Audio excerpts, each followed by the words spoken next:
All right, all right, all right. Welcome to another Agents Influence podcast. Conversations with who? Cast Dog right here. And today I have a special one because I always do. But what I really try to do is I've always got my ear to the ground. I've always got my antenna up, looking around and seeing what's going on the landscape. Because really, as insurance agency owners, we're so busy sometimes just trying to just help our clients fix our technology stack, and that right there will take all your time. That sometimes we get away from understanding what's going on out there in the real world, and sometimes we wonder about certain people that we know are high achievers, high flyers, and what they're doing. And that's why I am here in your ear at Agents Influence, where I'm bringing you Sydney Roe. Welcome to the podcast, Sydney. What's up, dude? Good to be here. Thanks for having me. Sydney, I didn't look. How many have you been on? How many podcasts have we done? 1, 3, 50? Uh, I Too I many think to maybe count? one or two. I think we've done more than Yeah. one though. Yeah, something like that. I think I want to say two or three at this Yeah, point. and then I think maybe you interviewed me once. That's probably why I'm all confused. Yeah, That's yeah. right. Yep. We Yeah. did a joint one where we were interviewing each other. That's right. A joint Yep. one meaning together, not that we were smoking a joint. That's not what we were talking about. Sydney and I have yet to do that. But Sydney, that's probably something we need to do. I'm sorry, I'm not. Oh, she's telling me she doesn't smoke. Okay, never mind. Sorry about that, Sydney. So yeah. So anyways, hey Sydney, dude, thank you for joining us. And I want this to be actually a special episode because I do want this to be. Normally, it's about the podcast and the guest and everything, but I want it to be about you and your journey. And I'm so excited, and I think everybody in this industry is, as where you're going, right? Like what's your next thought? I think Mm-hmm. everybody knows you for everybody got to see skills that they didn't necessarily realize that you had over the last 2, 3 years. How long you been with Be Atomic? Yeah, almost 3 years. Almost 3 years, Yep. right? We always knew the marketing, the editing, the videography and all that beautiful stuff that you're like bedow talented on. I But the really hope that people can see your hand motions right now because they are just so impressive. The loyal listeners know you can also find this on YouTube at Agency Intelligence YouTube channel. Please hit subscribe. There So you no, go. we actually have it on there too. So yeah, so they can, but I do use my hands a lot. It drives my wife crazy, especially when they're in the car. I've yet to hit her like, ow, oh damn, babe, I didn't mean to really swing. You know what I mean? Yep. Truthfully though, I will hit the window. Like she Really? laughs. She laughs at me because I will be going with my hands so much, and I'm like, damn, hit the damn window. But yeah. All right, life I love inside it, of dude. Jason Cass. So, Sydney, recently it has been revealed to the industry that you have parted ways with Be Atomic on a friendly, smiling handshake, and moving over to the Big Orange is what I like to call him sometimes. Well, today's the first time I ever did, but let's just call him that, the Big Orange, over there at Vertafore. Is that true? Yeah. Are we? I only Is heard it on this the Facebook. I don't tangent know if it's true or not. conversation? Uh, yes, that is true. Yes, it is. I'm pumped for the transition. When in your post that you used in doing this, you use some analogies to describe like what life was like for the industry and for you a little bit, but for the industry before Be Atomic, Yeah. and then what the life was like where we are now. And I thought that Mhm. was really, really compelling when you were talking about the ways that I'll let you go on, but like some of the ways that the computers weren't talking together, the Mhm. metrics weren't there. Mhm. APIs was a word that everybody was going, API, what the hell is that? And a lot of people Mhm. are still saying that today, but a lot of people now understand what it is and why its usefulness. So, I mean, just starting and talking back there and how that's changed. Yeah. I appreciate you starting there, dude, because Be Atomic was never really about the technology. It was about the mission. Uh, now obviously building the best technology is a core part of running a business, but what I the reason that I was employee number one and started that company with Seth was because I wanted to get agents thinking. I wanted to empower them in the space to have the confidence to speak up for what they needed and what they wanted. And that was challenging the status quo. And the three things that I pointed out in that post were, number one, connectivity. We live in a world where agencies need to build tech stacks, not just buy an agency management system. And in order for that to be possible, agency management systems needed to start thinking about connectivity in a serious way. They needed to start to be able to pass that data from out of their system into other systems, and then right back from other systems into their system. That's right. At the time, that was a sticking point, and I'll admit it's not solved today. We're not there. We're definitely not there. A lot closer though. But we're closer. We had Taylor Rhodes on The Atomic Airwaves last year, who talked about wanting to be an open system. The fact that that one of the top agency management systems would get on a public podcast and say, this is something we want to be, was drastically different than what we heard before. Because either it was nothing, or it was we're not interested in opening up. So just the fact that mindset shift happened was a big deal. Ivan's opened up, Better Agency is directly connected to them. So that was a big piece. The other part was data, right? I mean, to get agents thinking about data management, the quality of their data, what types of data they were putting in their system, and then really having more ownership over that asset, not just seeing it as a thing that they have to keep track of, but something that brings them value in multiple ways, right? Not just in running their business more efficiently, but possibly even monetizing it. And, we never really got there with Be Atomic in that sense, or at least not while I was there. I think there's still possibility for that, because it's a brilliant idea. Fantastic. But I would say, you look at the world today and you've got Hawksoft on their website saying we want agents to own their data. We've got networks and associations hiring data scientists to build data lakes.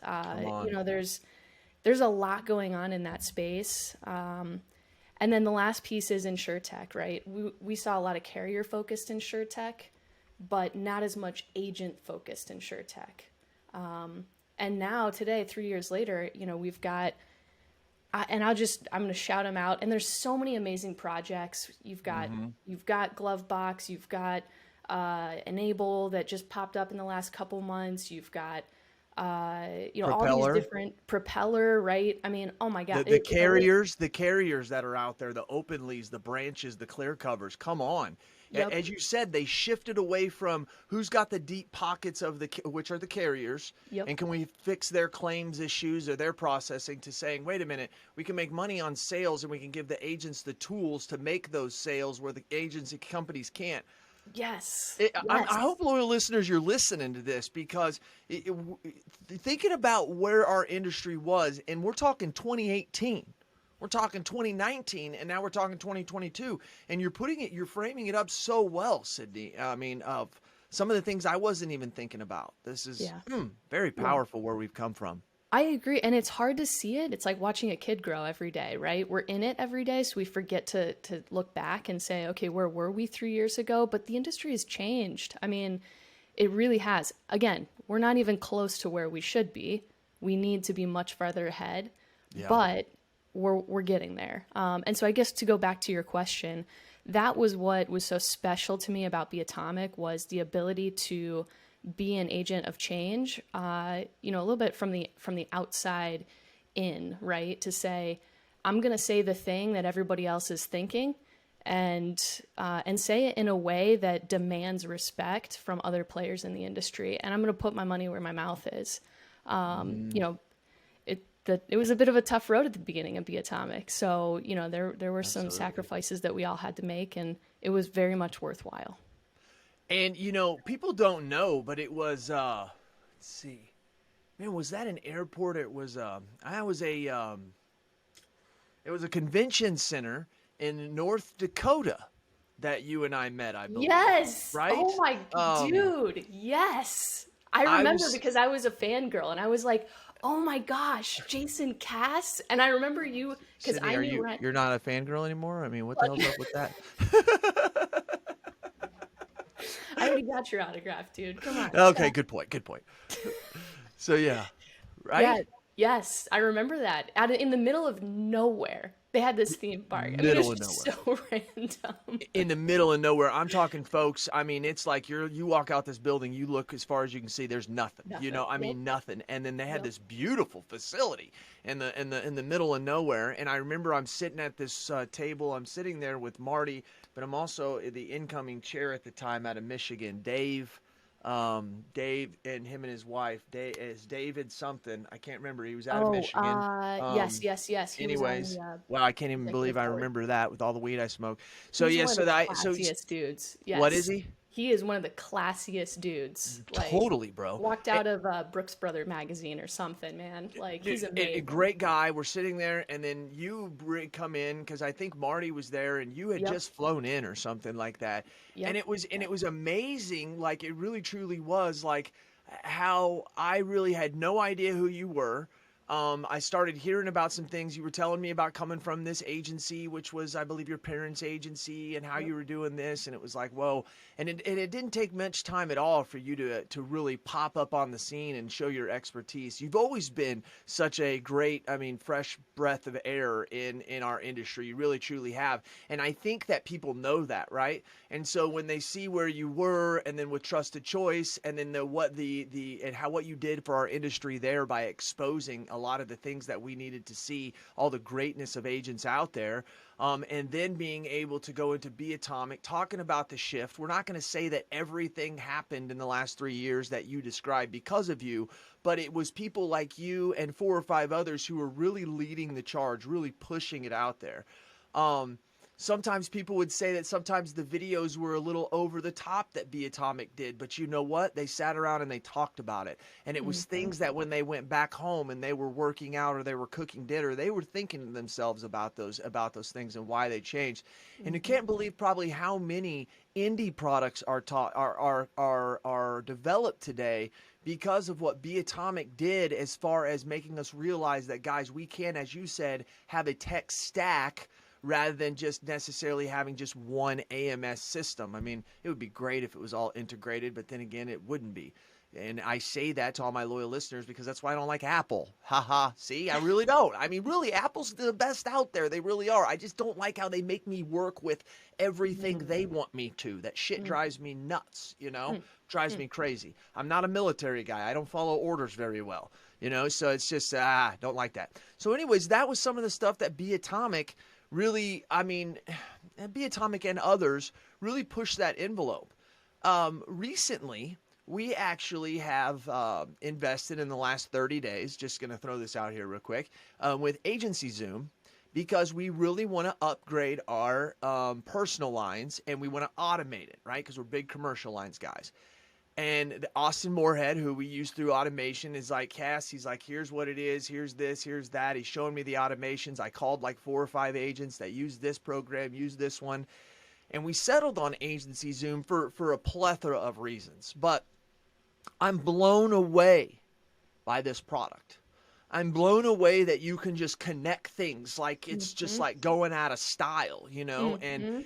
and I'm blown away that Jeremy Wallace, who's worked for me for a year and a half and is not a technical person, has literally set up all the integrations, right? And I mean, this dude, I mean, he's a very smart guy. He's going to figure it out, but this is not what he does. He's not a computer guy, and you don't have to be. And it really, I really sat back and told this to Travis last week when him and I were meeting. I told him, I said, dude, like the industry's platforms have changed. Like we actually can get these things to talk to each other and do things other than just using a simple Zapier connection, right? True integration, as you said, two-way, back and forth. Mhm. It's really amazing where we really truly have come. And then the carriers. The carriers have stepped up the game, and I'm not talking about the old carriers. I'm talking about the InsurTech carriers, is what we call them in our office, so that we distinguish them that way. Loyal listeners, now I'm just now thinking of that. Are you doing that in your office? Like when we're talking, we'll be like, hey, well, have you checked the InsurTechs? Or hey, no, that's the old ones. And the old ones we still write a lot of business with. I'm not downing them. But it's funny how in our office we relate that. Like, hey, have you checked the insurtech carriers? I mean, we talk about them that way, right? I just now realized that. That's crazy. I wonder how many other agencies are doing that, you know? Wow, that's Yeah, wild. So, it is a different world. I mean, I remember interviewing openly a couple months ago, and they were talking about building an underwriterless service experience for agencies where, eventually you could use an agent platform to make changes within openly.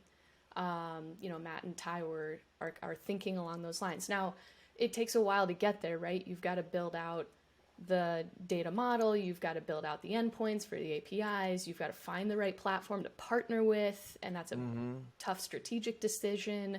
You've got to get agencies to understand how to use it and want to use it, but the efficiency that would create for the agent, for the carrier, for the client at the end of the day is off the charts. And those are the types of moves that people in the space have to be thinking about. So yeah, I mean, agency Zoom is cool, but that's just the beginning, dude. There's a lot. yeah, no, that is going just the under beginning. And once surface. again, I want everybody to know that is not a commercial for them. I'm not out here trying to push it. It's just that's something. Once again, if you're going to use automation, you're going to have to use a platform like them. And it blows my freaking mind. BA blows my mind. I mean, Will and his developers are developing a great system over there at Better Agency. There's so many of these things, and they weren't here just right on the other side of the hump back in the 2000 teens, right? You know, and it's like it's just really, really, truly wild. I want to tell you something. So I have a prediction. Oh, let's go, dude. For This is a 2022. prediction. And anybody who's listening to this, I've got 2 or 3 friends that says, Cass, that's not a prediction. You stole it from us. But this is my show, so it's my prediction. And they don't want to tell everybody, and I'll tell the world. I Okay. think HubSpot will have downloads. That is quite a prediction. Can I get some facts to HubSpot's base that coming in on, with or downloads. And I only say that because the people who use HubSpot just absolutely rave about it, right? But right? they always have their HawkSoft or their AMS 360 or Epic that they have to connect it with, and they're doing a lot of double entry. Well, I think a couple of these agents now have convinced these other agents. Keep in mind, as you know, big content marketing agents. I mean, HubSpot is the shit. I mean, it's the shit. And so how long do we keep that? And HubSpot's got to realize like there's a financial reason for them to come into the insurance industry. And I just think that's going to happen. And if someone wants to know my prediction, I'm going to say could be by the end of 2022, but I would say it's a 2023 only because I think that HubSpot would have to like realize they're going into a new vertical, right? And that they probably want to do a little research, probably do some beta testing. But it's amazing that Ivans is willing to possibly and will, because money talks, have that conversation. If someone had told me that in 2015 about HubSpot, I'd be like, get the hell out of here, man. That's not coming over here. I mean, so that's where we are. So I wanted to throw that Interesting. prediction out there. Interesting. Yeah, Yeah. I think there's a couple companies that have popped up in the last 12 to 24 months that help parse the downloads that come through in those AL3 files. That's the tough part for a HubSpot is like, if I have 200 verticals I'm looking at going into, from a strategic standpoint, which one is the best for my business? Is it the right time to come into the insurance industry, knowing that download is an older technology? It was built in like the 70s or 80s. I don't know. Frank Sentner will probably correct me on that. But is it now, or is it after some of those APIs have been developed that are easier to connect to, Agree. more efficient build out, less time to market? That I think is probably the question HubSpot would struggle with is, do they want to? I'm sure, but is it the right time? Right. So I don't know, dude. I'll should we take a bet on that? Should we? Yeah, I mean, let's just throw it out there. Okay, Because so if I'm wrong, okay, no, I have the bet. okay. And this is going off of the race. So first of all, I didn't even know that you ran in high school. Oh, and then dude, I yeah. saw. Killer. Okay, so then I saw this video go up of you and Scott Howell racing in the parking lot. Dude, Dude. So here's my bet. If you're wrong, you have to run an Ironman with me. Oh shit, an Iron Man. I mean, It's a big bet. That's a big prediction, Sid, dude. You're talking about HubSpot coming into the industry, dude. Sid, like you're talking about me. What is an Iron Man to educate all of us? Tell me what an Iron Man is. It's only 2 mile swim, and then a 112-mile bike, and then a marathon. That's it. And you're a pro runner in high school, so I feel like this is. I'd kill the running part. I do okay in the bike part. Okay. But I mean, and I'm actually a very, very good swimmer. But not like, I mean, I'm not saying that like my wife will tell you. I always tell her if we're on the boat or something and the water's 100 feet or less and no one's drowning with me around, I can hold my breath underwater an extremely long period of time. So it's kind of cool. So, but no. Iron Man. I mean, my God, I'd have to work out for like a year on that. Well, start It now. doesn't even sound fun. It doesn't even sound fun. I mean, it really doesn't.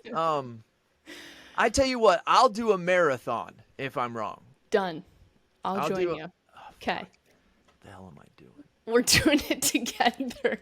Everybody listening, please hold Jason to this. And you know But they I can't will. say. But I can't. You I know can't. they will. No, I know they will. And dude, I'm the kind of person. If I'm going to do it, I'm going to do it. It's a similar thing that Kelly Donahue did to me when it came to 75 hard.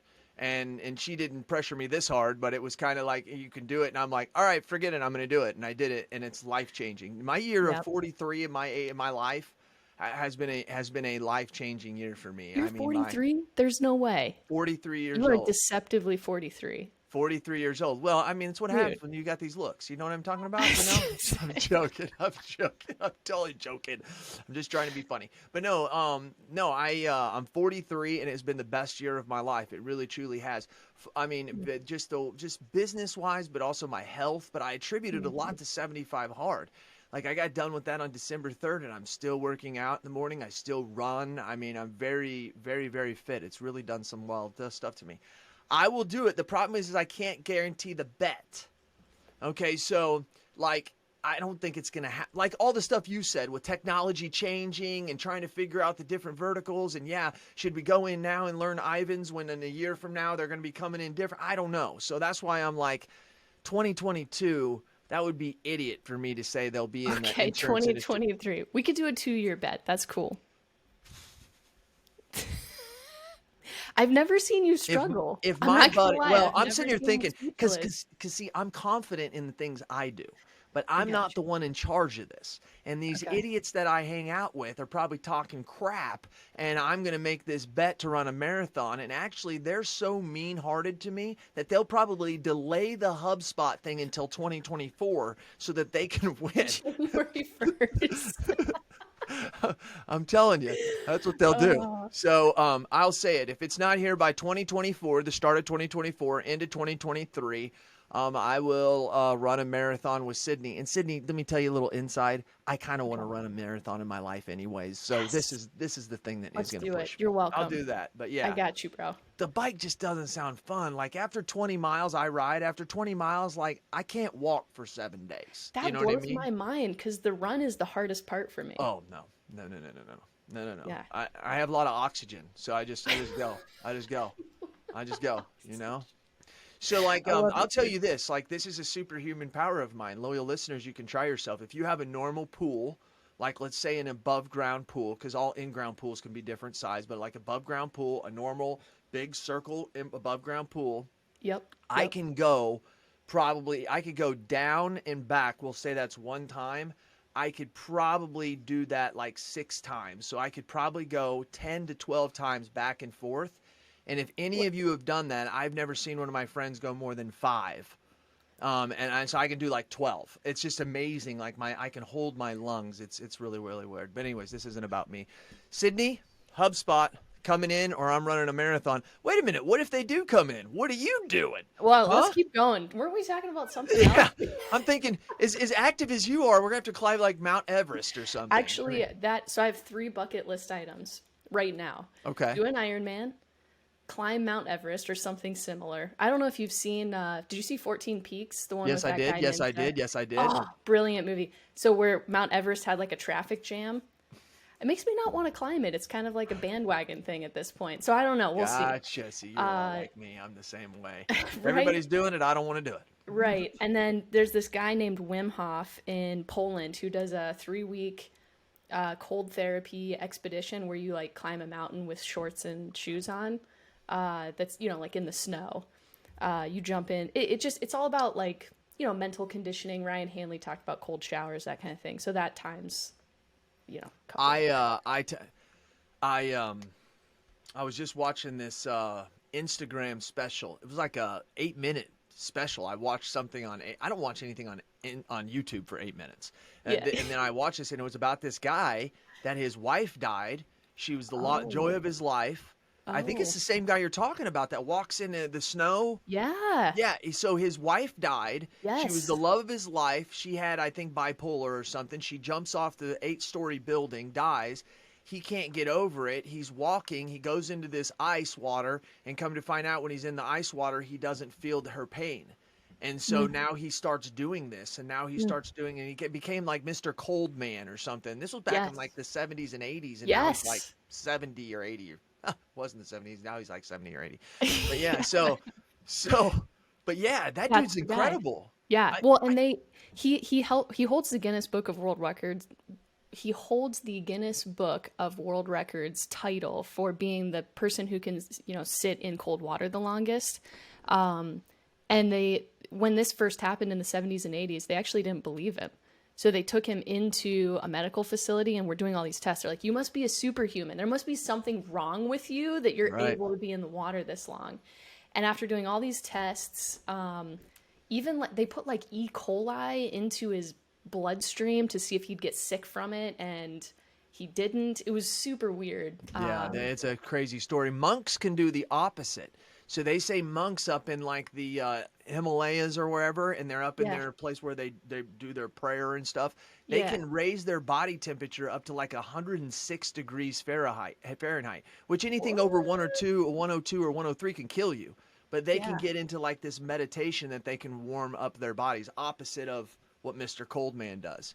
It just shows that Jason really can, and I'm being serious, not to be funny. Jason can really run. If I just put my heart onto it, I could run a marathon in 3 months. You know what I mean? People don't think that that's true, but you really, really can. Yes, you can. What we can do in our mind, or what we think we can do physically, is not even close to what we really, truly can do. It's absolutely amazing.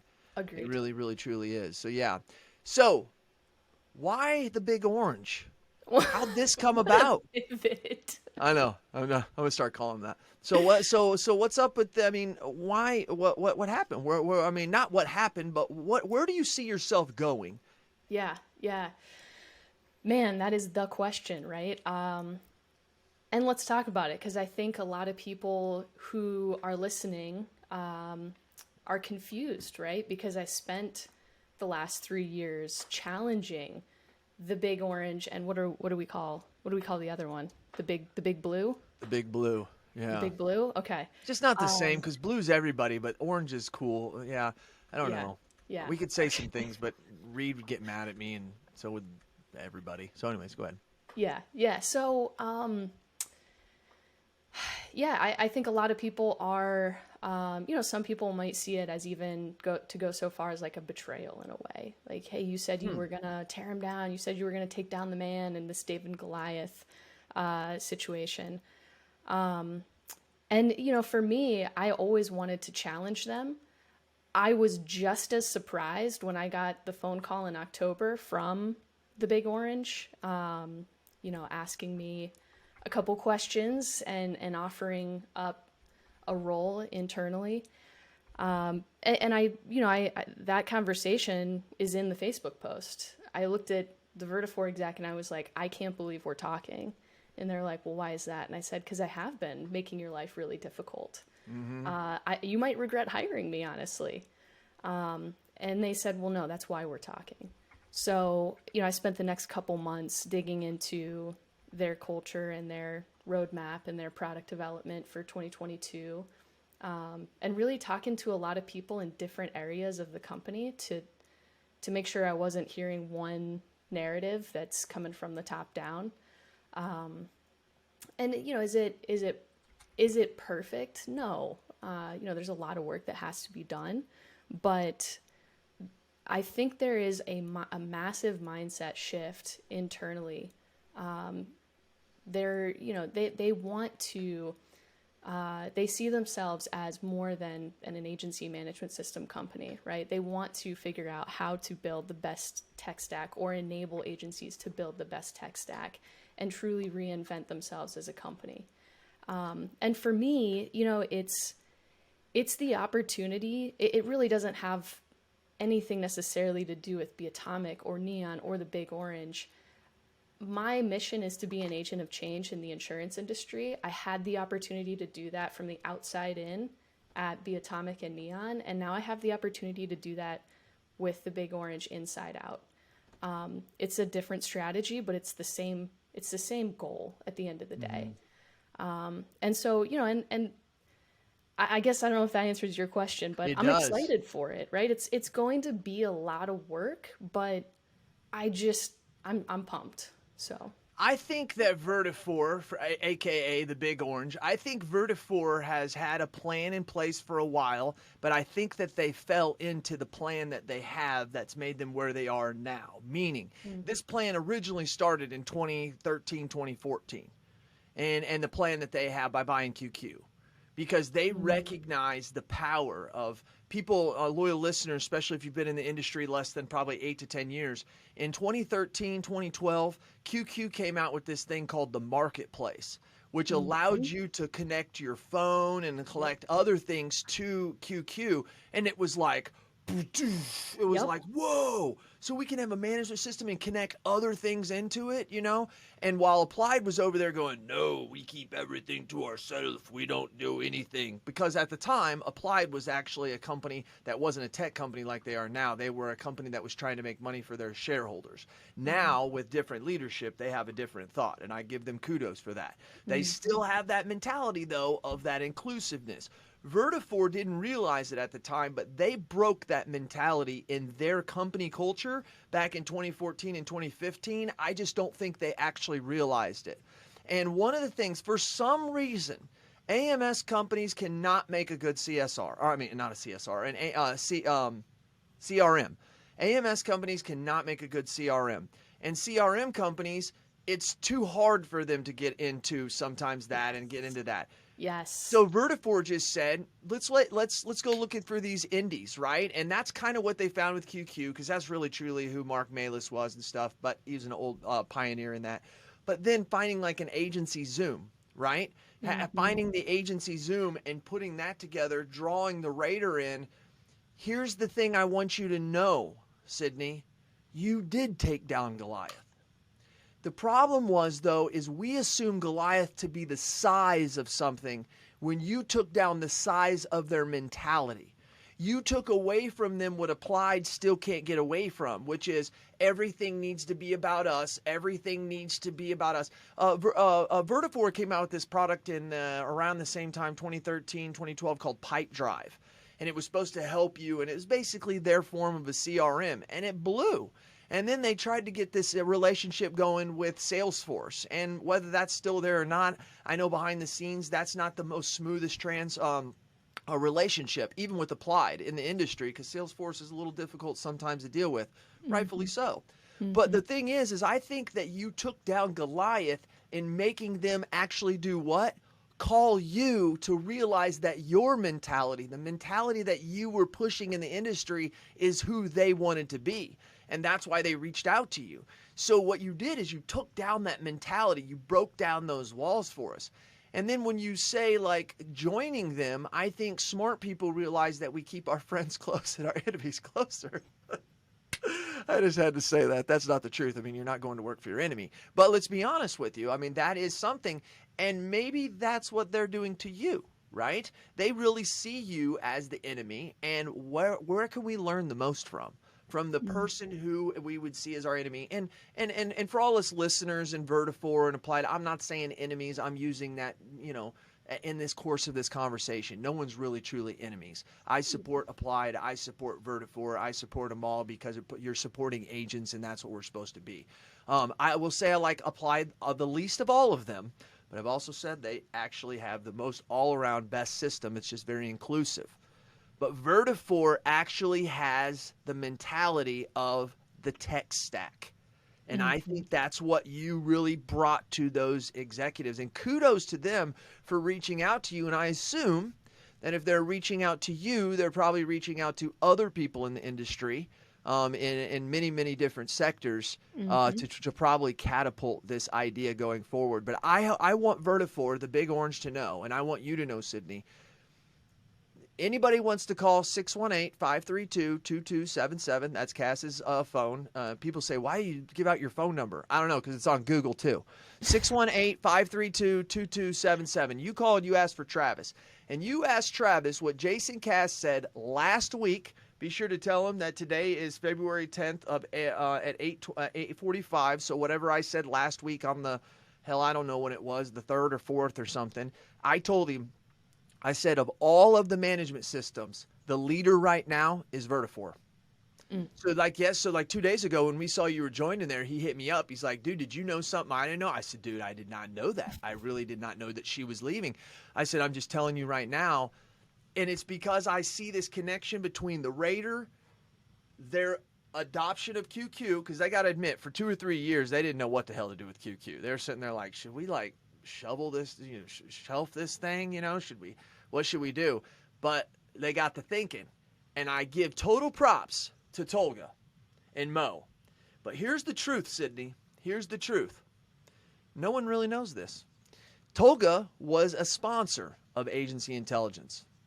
And when we started doing Neon and we started really pushing that at that time, Tolga came to me and said, Cass, I think we're going to have a conflict of interest. And I said, well, what do you mean? He says, I think I know what Neon's building. And he's like, and it's exactly what Mo and I have been wanting to build for the last 3 years, dude. And he's like, I think there might be a conflict. And I really sat there and at the time I'm thinking to myself, like, man, you don't have a clue what Seth's got planned. I mean, he's got some damn ideas, And now here we are 3 years later, and they have that product agency. Don't anymore, but you know what I mean. And it was amazing how you can do cases, you could do opportunities in there. You can find out what company's taking the longest to get back. I will say the metrics aren't as deep as what we have on the Neon side, but holy crap. I mean, 99% of agencies would be overwhelmed with what Agency Zoom brings. So I think now today, I think that they're the most encompassing and understanding tech stack. I know that was a long-winded thing, but what do you think about that, joining the Big Orange? Yeah, a couple things. Number one, just going back to your first comments, that, I caused a mental, shift internally. It wasn't me. It was us, right? Correct. It's very true. And it's even the people cheering on from the sidelines, the amount of text messages that I got, during the journey of Be Atomic, Jason, I can't even tell you how many debts I have to pay from being a part of that journey and that adventure. The amount of people that were so supportive and just, it just blows my mind. Like, people are amazing. Yeah. And I know that companies like Better Agency, I know Agency Zoom, I got to talk to Mo yesterday morning, actually. I heard a little bit more of his journey. It's hard to start a company. And so, just respect to everybody out there who's grinding it out right now. Nothing but respect, and absolutely keep going. It's just, it's insanely impressive. On the other hand too, I think there are a lot of people at Vertafore that want to see change. I've been there for a week and a half and drinking from the fire hose for sure, mostly just being a fly on the wall, listening to a lot of different conversations all throughout the organization to try and wrap my hands around everything that's going on. Specifically, I've sat in on some research and development for some of the products that are coming out this year. And literally, I kid you not, during those conversations, I have heard, a Vertafore team member offer up an idea, and then another Vertafore team member say, I see where you're coming from, but I think that's the way we used to do things. Ooh. That is happening right now inside Vertafore, right? They're challenging each other to think bigger. And we don't hear those conversations, right? Because they're They're happening on a random Tuesday morning in a closed Zoom that nobody else has access to with just a few people on the line. But that's really happening. And I think I'm excited that I can share part of that. I think you'll see the fruits of that over this year and the next. But it's happening from the outside in and it's happening from the inside out. So there's a lot going on. What's your title? Dir- I'm serious. I don't know what you do there. Like, what's your title?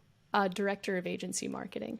Okay. So what does that mean? What did they, when they sat down and they said, this is why we want you? Why did they want you? What's their vision for you? Yeah. Again, I think it goes back to a lot of agencies when they think about their relationship with Vertafore say, I'm an AMS 360 customer. I'm a QQ Catalyst customer. Very I'm a true. Sajida customer. That's how they do it. You're right. But Vertafore has 6 or 7 other products internally. They've got 29 partners now inside the Orange Partner Program, plus more that are integrated that aren't even officially part of that program. I mean, there's probably 50 tools at this point that are a part of the Vertafore ecosystem. And yet agents still think of themselves as an AMS 360 user versus being a Vertafore agent. And so my goal is to help agencies, it's really not anything different than what I've been doing before. It's just doing it in a different space, right? It's challenging agencies to think about the tech stack that they need to build with a company that gives them the choice to build it how they want to. So they want to get out everything that they're doing. They need agents to reposition them in their mind as to who Vertafore is. And there's no better person to go get than Sydney Roe, who we believe can tell that story, and also comes with a ton of trust from an industry. That's what this whole thing happened for. Yeah. Yeah. Okay. I see Yep. it. I see it. And good for because if you think about it, Vertafore actually had this started before then, because I remember it was like, have to ask your Big Orange team, like 07, 08, 09, something like that. I remember hearing like this new company is called Vertafore, and then some people would say, oh, they're not a new company, that's just AMS 360. And now they've rebranded into this. And I'm like, and at the time, I mean, I've been in the industry like 6 years. I'm writing business, not worrying about anything. I'm like, oh, okay, that's great. We still called Sajida, right? And that's actually we had Instar. Do you remember Instar? Instar was an old Vertafore AMS 360 machine. You bring that up, you're gonna know who's old at Vertafore if you bring that up on a meeting and they're like, oh, I know Instar, yeah, I know that one. It'd be like, yeah, you've been here for a long time, dude. Use that as a barometer now. You've been here a long time. That's right. You've been here before YouTube was alive. That's how long you've been here. Dang. So, okay. yeah, Okay. I know it's really not that long, but it is. Yeah. Yeah. So okay, that's clear now, and I really see that. And so how do you expect to start doing this? Just kind of feeling your way out, doing what you've always done before. I mean, you want to start by telling their story. What are some of your ideas that you have in your head right now? I mean, I can't give away all the secrets. No, you can't, dude. but you can give me general areas, and if you tell me too much, I'll just edit it out. I'll say. By the way, loyal listeners, I don't edit my shows, but anyways. That was a shot at Ryan, just in case he was wondering. Yeah, I think interesting that you asked me that. I do want to do it a little differently this time around. I've had a very reactive, I would say, I've come into companies before and just been very spontaneous almost, right? And not that there wasn't intentionality or thought behind it, but it wasn't roadmapped as well as I think it should have been. And now having been through the experiences that I've been through in my professional career, I have more experience to step back and really start to think about the holistic strategy for, how I want to implement some of my ideas. And that is a powerful thing. I'll say that. So I'm very excited. We have a great team. The people who are a part of my team are absolutely some of the coolest people. We have, young, like there's some that are like 24, 25, and some who have been at Vertafore for a good chunk of time and been in the industry for a good chunk of time. So it's going to be a lot of fun.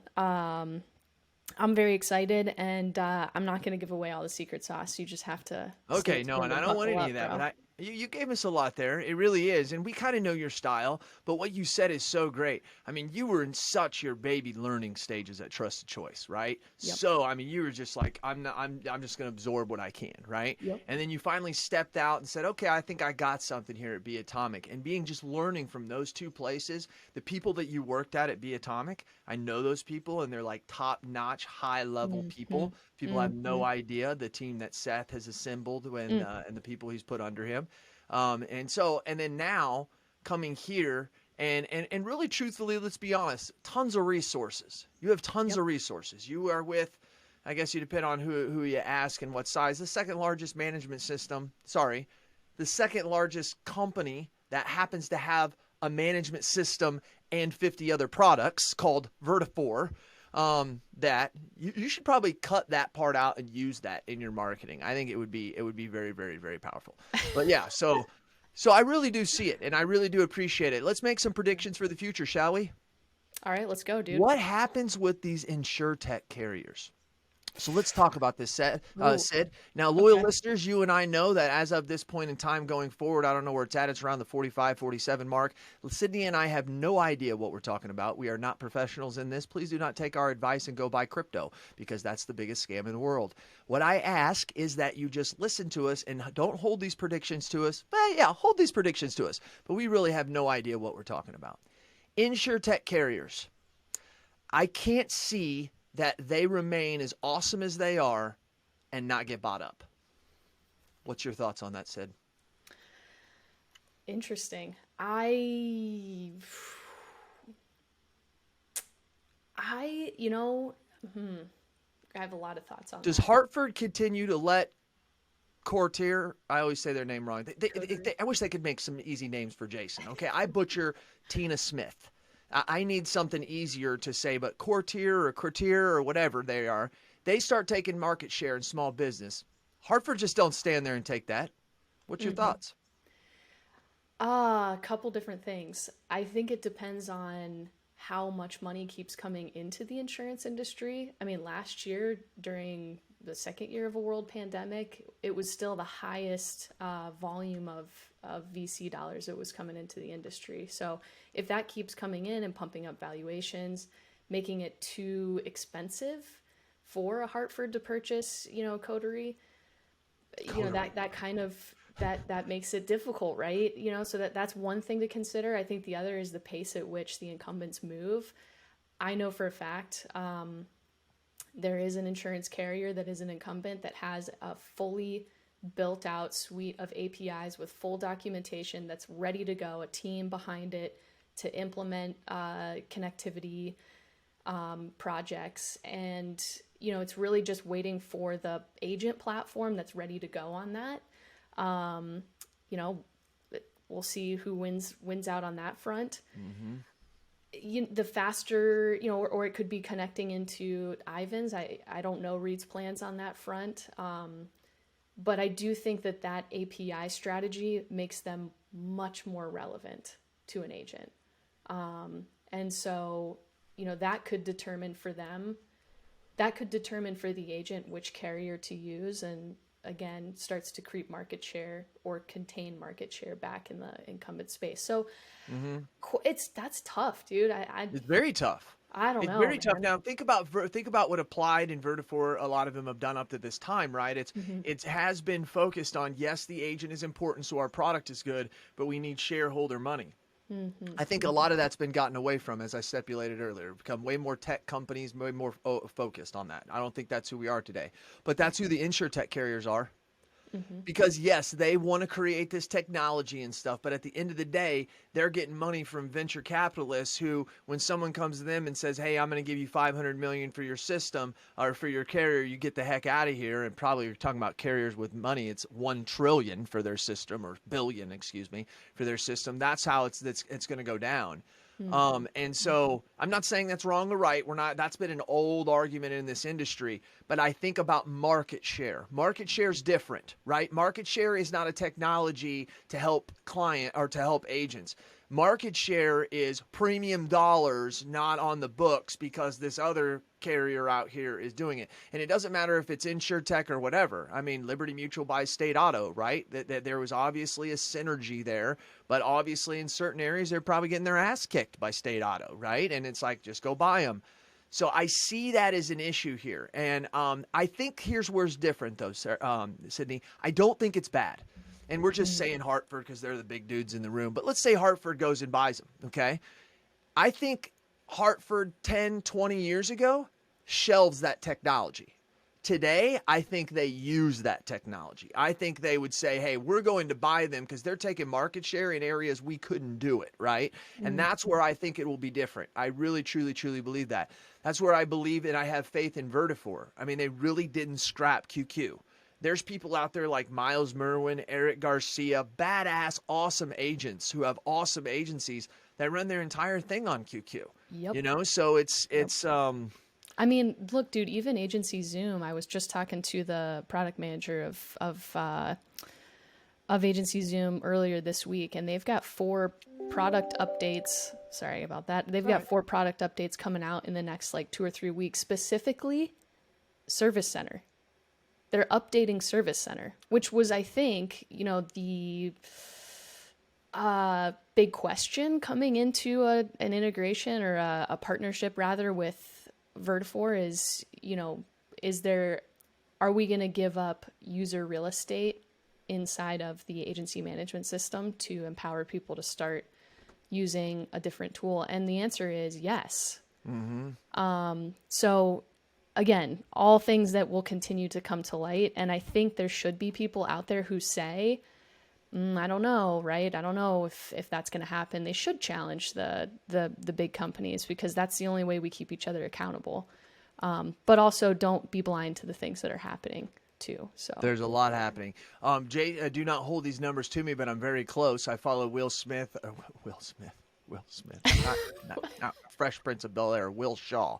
Sorry. I follow Will. Like a Will Smith of the insurance industry, though. He really, truly is. I mean, if you don't know Will Shaw, you need to get to know that dude. 100%. That dude is a cool dude.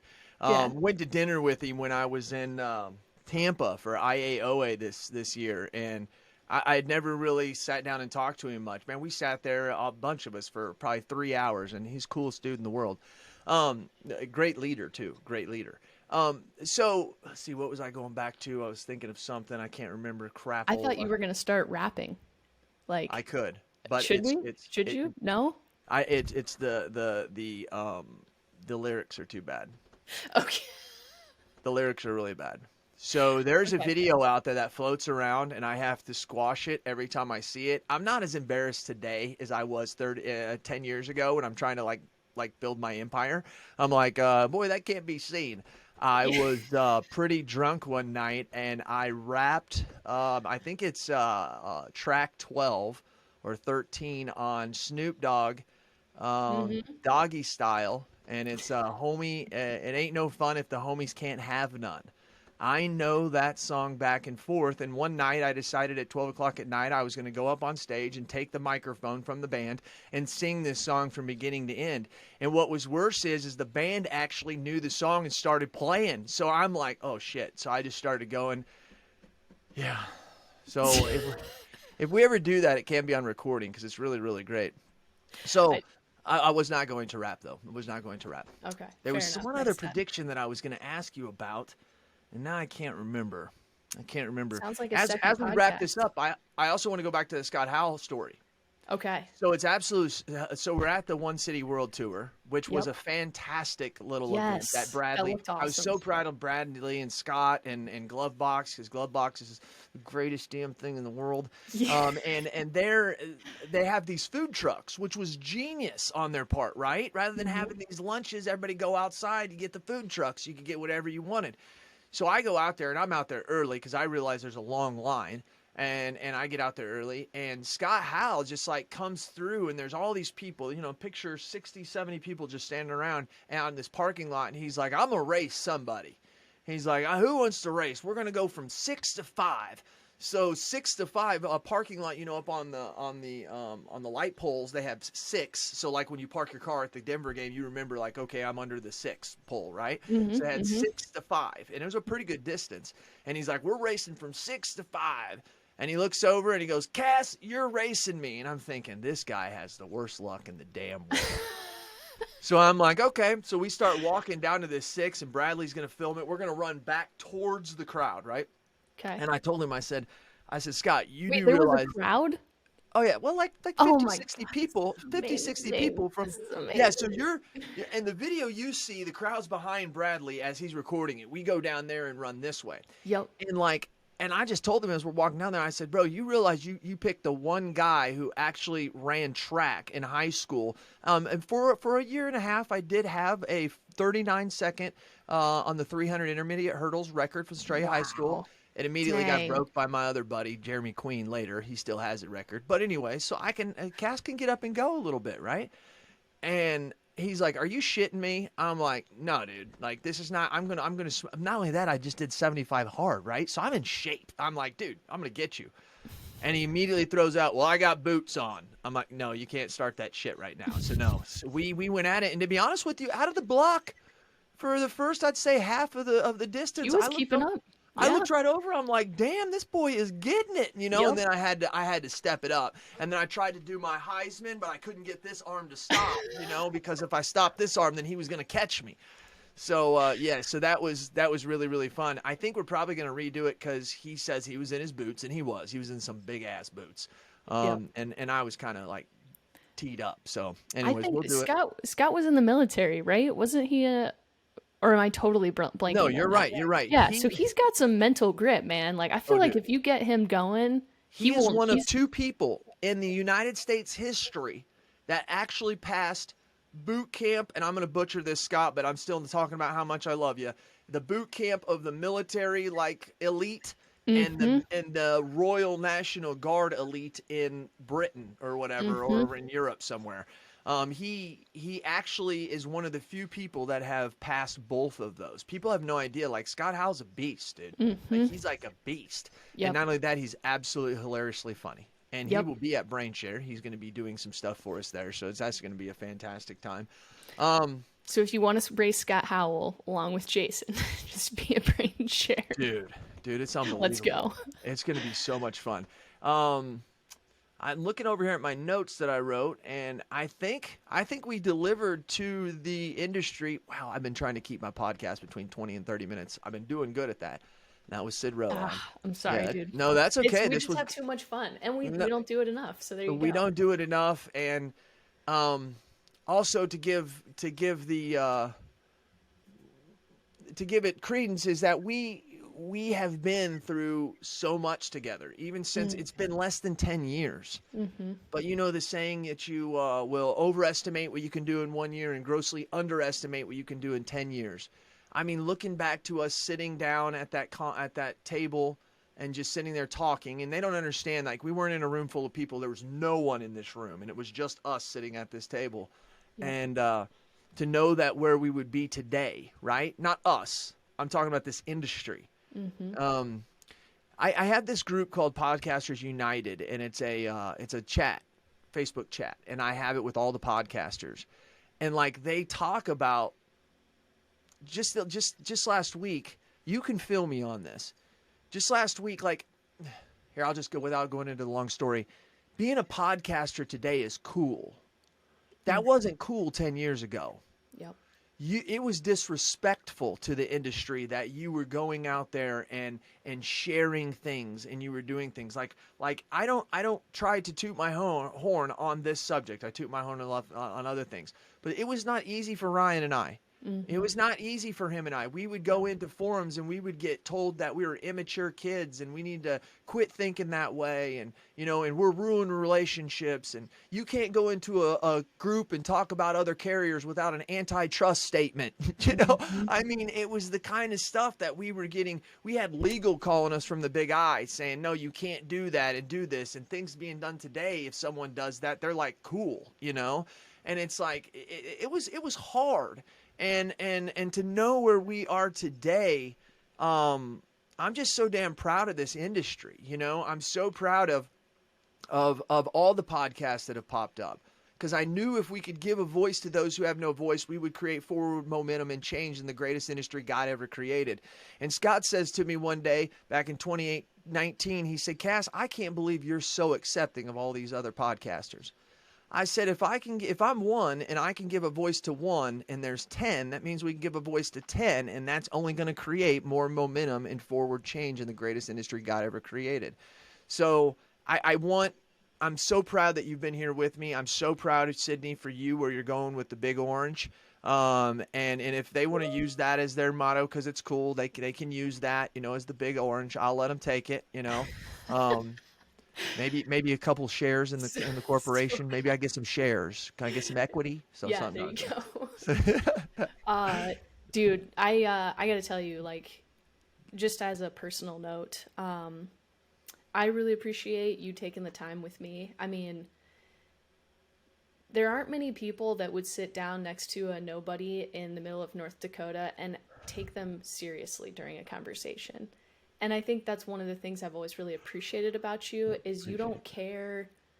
I think to Scott's point, you know, there's a bigger mission for you at play. And listen, dude, it means a lot. Like, you were the one that would send me a random text message in the middle of on a Thursday at 5 p.m. in the summer. Like, hey, just want to let you know I'm so thankful for the fact that we, you know, had the chance to meet and that you're in my life. And it's just like, that's just who you are. And nobody knows that, right? I mean, now they do because I said it, but that's just the type of dude you are. And I really appreciate that. And for all the people too who are, you know, listening, I mean, look, dude, I'm just an insurance kid that's trying to do my part, right? And this industry means so much to me. Like, I wouldn't have this apartment. I wouldn't have this grit freaking poster behind me. I wouldn't be able to do Iron Man. I wouldn't, you know, have any of the things that I have today if it weren't for being in this industry and having the opportunity that I have. And